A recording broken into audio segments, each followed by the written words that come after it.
Selamat petang, salam sejahtera. Terima kasih Anda bersama dengan saya di Nazlin Unity Channel. Siapa kata Anwar Ibrahim tidak dapat membawa Malaysia, memacu Malaysia ke mercu kegemilangan. Hanya orang-orang yang mungkin hater kepada Anwar Ibrahim saja yang sanggup mengatakan itu. Kali ini sekali lagi Anwar Ibrahim menunjukkan dan membuktikan beliau adalah pemimpin yang tepat untuk Malaysia pada masa ini. Ini apabila Anwar Ibrahim sekali lagi bertemu kepimpinan dunia Islam. Kepimpinan dunia Islam di seluruh dunia sebenarnya amatlah menghormati Anwar Ibrahim sebagai pemimpin Islam yang ulung, yang luar biasa di rantau Asia Tenggara, khususnya juga Asia. Ini apabila Anwar Ibrahim sendiri disahkan bertemu kepimpinan dunia umat Islam.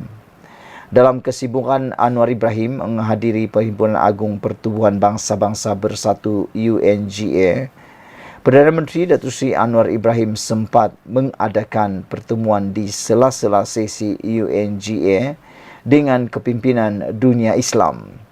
Antaranya Presiden Turki Recep Tayyip Erdogan, Presiden Iran Ebrahim Raisi dan Presiden Iraq Abdul Latif Rashid. Beliau antara lain membincangkan kerjasama pelbagai sektor dan hubungan dua hala yang lebih rapat dengan negara-negara tersebut. Mengulas pertemuan Anwar, Erdogan, Speaker Dewan Undangan Negeri Johor, Datuk Puad Zarkasi yang turut berada di dalam legasi Malaysia bersama Anwar berkata, kedua-dua pemimpin mempunyai hubungan peribadi yang rapat dan lama. Puad turut mencatatkan hal dengan dagangan Malaysia, Turki di halaman Facebooknya. Pada tahun 2022, Turki di destinasi ekspor terbesar Malaysia, rakan kongsi perdagangan ketiga terbesar, dan sumber import ke-6 terbesar di kalangan Asia, negara Asia. Perdagangan dua hala Malaysia-Turki berjumlah RM20.25 bilion, tertinggi dalam rekod setakat ini. Semoga hubungan lama kedua negara ini akan membuat lebih banyak lagi pelaburan Turki di Malaysia. Dipetik daripada Harapan Daily, kali ini benar-benar Anwar buktikan dia ialah pemimpin Islam yang bukan calang dan yang boleh dikata terulung. Kerana ini telah membawa kepada pertemuan Anwar Ibrahim dengan kepimpinan dunia Islam yang lain. Sekian dulu untuk kali ini. Jangan lupa tinggalkan komen anda, tekan butang subscribe. Malaysia kita punya, kita jaga sama-sama, cintai Malaysiaku. Bye-bye.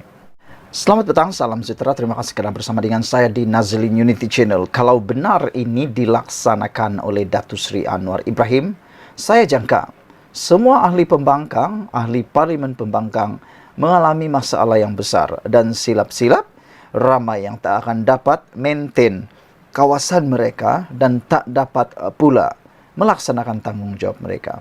Mengapa perkara ini berlaku? Menurut beberapa penganalisis politik, semua ini berlaku kerana keengganan mereka sendiri, tindakan dan sikap mereka sendiri yang kelihatan seakan-akan ego, sombong dan tak sedia untuk berdamai, membuat MOU dengan Anwar Ibrahim. Apa salahnya melaksanakan MOU, membuat perdamaian dengan Datuk Seri Anwar Ibrahim untuk mendapatkan peruntukan mereka? Walhal, pilihan raya masih lama lagi. Kecualilah, kata seorang penganalisis politik, kecualilah kalau Perikatan Nasional memang masih berniat mahu mencari jalan menjatuhkan kerajaan perpaduan yang ada sekarang ini di tengah jalan, di tengah penggal. Oleh sebab itulah, dipetik daripada sabudinhusin.com, beliau mengatakan, elok Anwar tutup saja perbincangan. Peruntukan dana kerajaan kepada ahli parlimen pembangkang tidak perlulah diberikan. Isu sama ada perlu atau tidak kerajaan memberi peruntukan kepada ahli parlimen pembangkang terus menjadi perdebatan tanpa jawapan. Bagi Perdana Menteri, pendirian beliau adalah jelas, iaitu jika ahli parlimen blok pembangkang inginkan peruntukan bagi menjaga kawasan masing-masing, Mereka harus datang dan berbincang terlebih dahulu dengan pihak kerajaan. Artinya, kerajaan tidak boleh dan tak akan memberi peruntukan begitu saja kepada ahli parlimen pembangkang tanpa ada apa-apa perbincangan, persefahaman atau perjanjian. Dalam hal ini, Anwar Ibrahim mengimbas bagaimana ketika Pakatan Harapan PH menjadi pembangkang di era kepimpinan Ismail Sabri Yaakob dahulu, di mana beliau sebagai ketua pembangkang telah mengusahakan agar sesuatu MOU ditandatangani dengan pihak kerajaan. Adakah sekarang ini ketua pembangkang iaitu Hamzah Zainuddin telah melaksanakan tugas seperti Datuk Seri Anwar Ibrahim, iaitu mencari jalan bagaimana dapat atau mengusahakan agar suatu MOU dapat dimeterai antara kerajaan perpaduan dengan Perikatan Nasional. Persoalannya, adakah Hamzah Zainuddin sudah mengambil langkah mengusahakan perkara tersebut atau masih enggan untuk melaksanakannya? Berikutan adanya MOU antara Pakatan Harapan dengan kepimpinan Tan Sri Ismail Sabri Yaakob pada waktu tersebut, maka sebagaimana ahli parlimen kerajaan dapat peruntukan, ahli parlimen pembangkang juga memperolehinya. Masalahnya sekarang ini ialah, walaupun Anwar telah menyebut perkara ini sejak awal beliau menjadi Perdana Menteri, namun blok pembangkang langsung tidak memberi respon mengenainya. Timbalan Perdana Menteri Fadila Yusof yang diberi mandat untuk mewakili kerajaan bagi tujuan perbincangan memaklumkan bahawa sehingga ini belum ada mana-mana ahli parlimen atau kumpulan ahli parlimen blok pembangkang datang menemuinya. Kenapa begitu? Adakah mereka tidak mahu peruntukan daripada kerajaan? Kalau tidak perlukan peruntukan daripada kerajaan, kenapa ada ahli parlimen mereka mengeluh dalam parlimen tentang ketidakmampuan menjaga kawasan dan membantu rakyat, waima untuk membuka pusat khidmat sekalipun?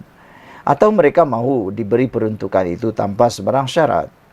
Dalam hal ini, meskipun Anwar Ibrahim ternampak masih mempunyai isyan serta rahmah ingin memberi juga peruntukan kepada ahli parlimen pembangkang, hanya dengan syarat mereka perlu datang berbincang dengan Fadila terlebih dahulu. Daripada segi politik dan kepentingan parti yang menjadi kerajaan, peruntukan itu sebenarnya tidak harus diberikan sama sekali. Permintaan PN tidak harus dilayan dan hanya ahli parlimen kerajaan saja yang patut layak mendapat peruntukan. Oleh kerana parti-parti perlu bertanding setiap 5 tahun sekali dalam PRU, adalah penting untuk ditunjukkan kepada rakyat bahawa ada beza antara ahli parlimen kerajaan dengan ahli parlimen pembangkang dalam tempoh 5 tahun berkenaan. Jika diberi peruntukan yang sama dan tiada perbezaan daripada segi kemampuan berkhidmat kepada rakyat, ahli parlimen pembangkang akan berpotensi terus menang dalam PRU setiap 5 tahun. Lantaran rakyat langsung tidak merasa ada beza diwakili wakil kerajaan atau pembangkang. Ini jelas bukanlah suatu keadilan bagi parti yang menang PRU dan menjadi kerajaan. Sebaliknya, semacam memberi keistimewaan kepada parti pembangkang. Lebih buruk dan terkutuk disebabkan diberi peruntukan seperti suatu kewajipan oleh kerajaan itu, ia tidak menjadikan ahli pembangkang ada rasa bersalah, walaupun hari-hari mereka mengutuk, memaki hamun dan mahu menjatuhkan Perdana Menteri. Dalam arti kata lain, dengan memberi peruntukan itu juga menjadikan PRU yang akan diadakan setiap 5 tahun untuk memilih ahli parlimen dan parti menjadi kerajaan sudah tidak bermakna lagi. Cuma dalam hal ini, rakyat yang membuat pilihan memilih ahli parlimen pembangkang tidaklah harus dihukum dan dinafikan hak mereka menikmati pembangunan dan kehidupan yang sama seperti pengundi di kawasan lain. Apa yang perlu dilakukan ialah kerajaan harus melantik penyelia. penyelaras atau apa-apa nama jawatan lain di setiap kawasan yang dimenangi parti pembangkang itu. Melalui mereka itulah disalurkan segala peruntukan untuk rakyat sebagai mewakili parti yang sedang memerintah. Dengan itu, rakyat akan nampak ada perbezaan antara kawasan yang diwakili wakil rakyat, kerajaan dengan diwakili pembangkang. Sekaligus memungkinkan parti yang mewakili kerajaan boleh menang dalam PR yang seterusnya. Ini baru demokrasi dan keadilan. Mungkin ada yang berkata, kenapa rakyat atau kenapa kerajaan negeri Kelantan, Kedah dan Terengganu yang ditabir PN baru-baru ini boleh mengumumkan akan beri peruntukan yang sama kepada semua wakil rakyatnya, termasuk daripada pembangkang. Jangan kita cepat terpedaya. 3 kerajaan negeri itu sebetulnya baru saja bersikap pemurah sedemikian kerana kerusi yang dimenangi pembangkang amat sedikit, iaitu 2 di Kedah, 2 di Kelantan dan 0 di Terengganu. Adakah penggal sebelum ini di mana pembangkang ada banyak kerusi di Kelantan, Terengganu dan Kedah, peruntukan sama rata seperti itu diberikan? Selain itu, ketika Muhyiddin Yassin merupakan pengurusi Perikatan Nasional jadi Perdana Menteri sebelum Ismail Sabri, peruntukan sama rata kepada ahli parlimen turut tidak pernah menjadi amalan. Beberapa ahli parlimen UMNO sendiri, misalnya Zahid Hamidi, Nazri Aziz dan Ahmad Maslan, pernah dipetik media memaklumkan tidak mendapat peruntukan, walaupun UMNO adalah sebahagian daripada kerajaan ketika era Muhyiddin itu. Sekarang bila tiba-tiba PN gegak gempita mahu peruntukan sama rata, sembang kari apa mereka ini? Seeloknya Anwar tutup saja perbincangan isu ini. Lebih baik cepatkan lantik penyelia atau penyelaras yang disebutkan tadi. Sekian dulu untuk kali ini. Jangan lupa tinggalkan komen Anda, sila tekan butang subscribe. Malaysia kita punya, kita jaga sama-sama cintai Malaysiaku. Bye-bye.